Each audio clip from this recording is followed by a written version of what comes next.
Alarms tore through the ship before I even had time to set down my drink. Red light flooded the grand hall, washing over 1,000 alien faces frozen mid-conversation. Then came the sound I will never forget, a single collective gasp that rippled through every Voktari in the room at once, as if one mind had been struck by an unseen blow. I did not understand it yet, but I would soon learn that for the Hive, that gasp meant something had happened to their queen's own blood. I was Daniel Corwin, Junior Liaison Officer, the kind of man nobody in this room bothered to look at twice. Humanity was new here, barely tolerated, still on trial before a coalition of species who had been trading and warring among the stars long before our grandparents learned to fly. I had spent months trying to be invisible, and for once, being invisible felt like the safest thing to be. Commander Priya Malhotra's voice cut through the panic over the comm system, sharp and controlled.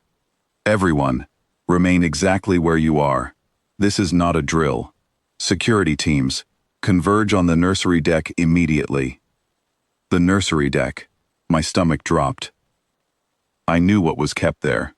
The Queen's 2 daughters, Syl and Thessa, small and curious creatures barely out of their larval stage, kept under constant watch, because their minds were still forming, still fragile, still learning how to exist inside the endless psychic noise of the Hive.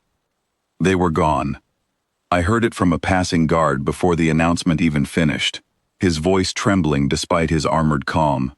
The chamber was empty, no sign of a struggle, no broken locks, nothing but silence where 2 small heartbeats should have been. Panic does strange things to a room full of telepaths. I watched grown warriors clutch their heads, as though something invisible had reached inside their skulls and pulled loose a thread they depended on to breathe. The hive mind was screaming, and every single one of them could hear it. Then the doors at the far end of the hall opened, and Queen Veskara entered. She did not walk so much as arrive, the air itself seeming to bend around her presence. Her eyes, dark as deep space, swept across the room, and for one terrible second, they landed on me. "Human," she said, her voice carrying without needing volume. "Where are my daughters?" I want to say I answered with courage. The truth is my mouth went dry, and no sound came out at all.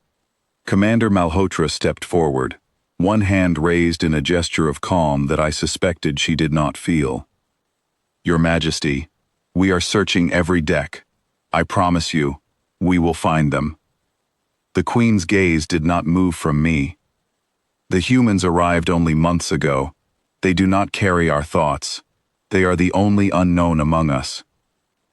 I felt the weight of every eye in that hall turned toward me, and the small group of human staff scattered around the room. Suspicion is a living thing, and I watched it take shape in real time, forming into something that could end more than my career if it went unchecked. A tall alien officer named Kale Voran, head of ship security, approached with 2 guards flanking him. "Your quarters are nearest the nursery corridor," he said, addressing me directly. "You will come with us." I did not argue. Arguing would have looked exactly like guilt. We moved fast through corridors lit in emergency red, past drones frozen mid-task, their bodies trembling with the same shared distress radiating from their queen. I had never seen the hive mind disturbed like this, and it unsettled me more than any weapon could have. As we walked, my mind raced back through the past weeks. Syl and Thessa had found me twice before, slipping away from their attendants to visit the human section of the ship. They were fascinated by me in a way I never understood until now. They said I was quiet inside, that my mind made no sound the way other minds did. They liked that. They said it felt peaceful. I had hummed an old tune once, something my grandmother used to sing, not thinking much of it. Thessa had pressed her small clawed hand against the wall separating us, and asked me to sing it again. I had laughed it off as harmless curiosity. Now that memory felt like evidence, and I did not know if it would save me or condemn me. We reached the nursery corridor, guards swarming every hallway, scanning walls and floors for any sign of forced entry. Nothing. No broken panel, No disabled sensor. Nothing to explain how two small hive daughters could vanish from a heavily guarded chamber without triggering a single alarm. Kale turned to me sharply. Every human quarter on this deck will be searched. Yours first. Fine, I said, my voice finally steady. Search everything. I have nothing to hide. We reached my door. It slid open at Kale's command, and I stepped back to let the guards enter first, bracing myself for whatever accusation might follow. Then I heard it. A guard's voice, low and stunned. They are here. I pushed forward before anyone could stop me, and there, curled together on top of my bunk, wrapped in the old gray blanket I had brought from home, were Syl and Thessa, fast asleep, peaceful. Small chests rising and falling in slow, even breaths, utterly undisturbed by the chaos erupting around the entire ship because of them. For a moment, nobody moved, nobody spoke.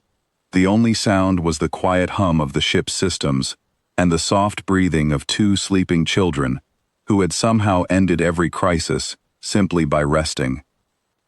Kale stepped closer, weapon lowered, but eyes wide with disbelief. How? He whispered. How did they get in here undetected? I knelt slowly beside the bunk, careful not to startle them, and noticed something, then, that I had missed before. A small maintenance grate near the base of the wall, just wide enough for two small bodies to squeeze through, its cover pushed slightly aside. They came through the ducts, I said quietly, on their own. Word spread through the ship faster than the alarm had. Within minutes, Queen Vessis Kara herself arrived, moving through the corridor with a fury that made even her own guards step aside. She entered my quarters expecting the worst, prepared for grief, for war, for vengeance against whoever had taken her children. Instead, she found them sleeping. Her clawed hand rose to her chest, and for the first time since I had met her, the Queen of the Voktari looked something other than powerful. She looked stunned.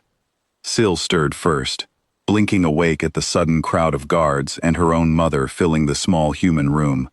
Thessa followed a moment later, yawning without a hint of fear. Mother, Syl said softly, we just wanted somewhere quiet. The Queen's eyes glistened, though I could not tell if it was anger or relief, or perhaps both tangled together. Quiet, she repeated, as though the word itself confused her.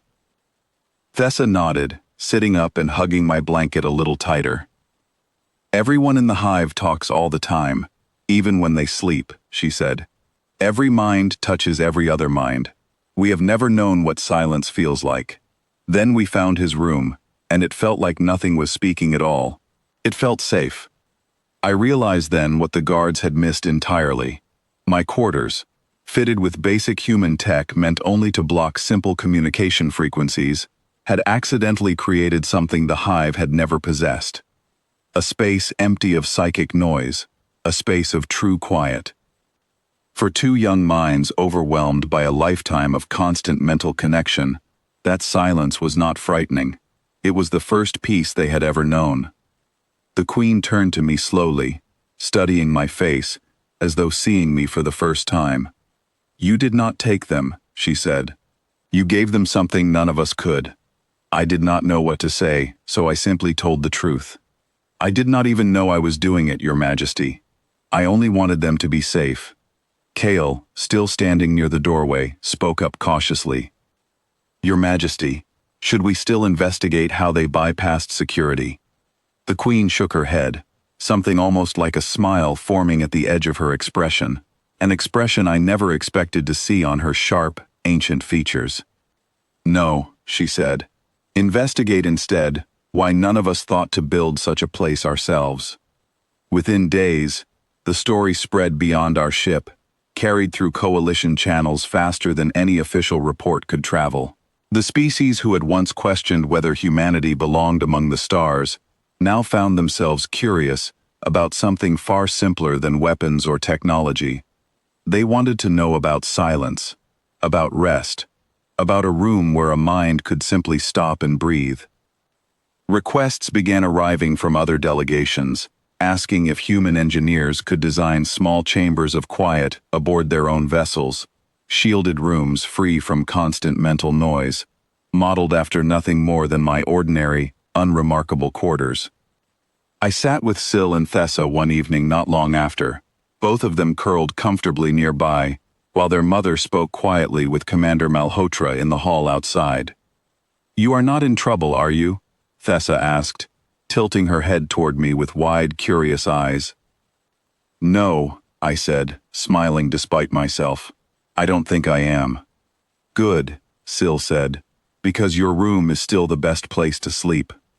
I laughed, actually laughed, for what felt like the first time since arriving in this vast and complicated galaxy full of species far older and far louder than my own. Maybe humanity was never going to win this coalition's trust through strength or cleverness, or grand displays of power. Maybe our place among the stars would come from something smaller, something quieter, something we had never even realized we carried with us. We were the ones who did not shout inside each other's minds. We were the ones who understood silence. And sometimes, in a galaxy this loud, silence turns out to be the rarest and most valuable gift of all.